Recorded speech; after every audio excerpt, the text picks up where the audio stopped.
the world's biggest bullion hub, it's discounting their own gold.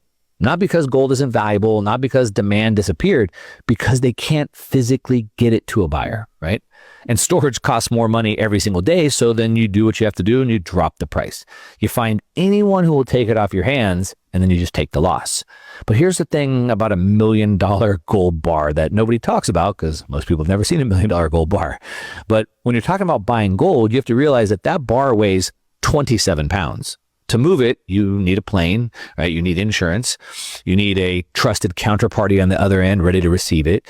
You need airspace, of course, to fly that plane, right? You need a cargo route that's still up and functioning. You need geopolitical situations stable enough that your shipment actually gets there. Now, when any one of those things breaks, like in a war, they all break at once, the bar is worth less than the market price says it is. It's worth a lot less. Right? And this isn't the first time this has happened. This is the pattern. In February of 2025, Trump tariff fears hit. We saw at that time, gold at the Bank of England started trading at a $5 per ounce discount. We saw withdrawal queues get backed up, stretched out to 4 to 8 weeks. Traders were desperately trying to ship metal to New York, but they couldn't get it there.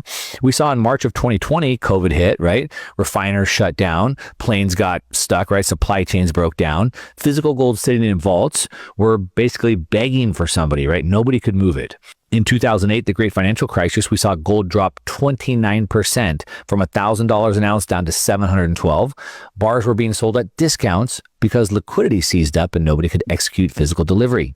So it's the same pattern every single time. The moment the infrastructure breaks, and infrastructure always breaks in a crisis, physical gold gets stranded.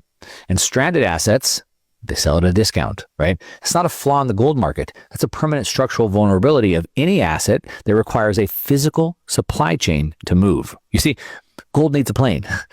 Gold needs to be guarded, right? Gold needs a functioning system. And right now in Dubai, the system is not functioning. So the gold sits and the price gets cut. And the dealers, they got to take a loss just to get rid of it. But meanwhile, just not too far away over in Iran, something completely different is happening. But it's happening with a completely different asset, right? Remember back to the intro, back to the story of Rand, right? And his father. They're at the airport. They're at the checkpoint. And the guards stopped them. And they had to leave their gold behind. And of course, his family lost everything. Now, I want you to picture a different version of that same story.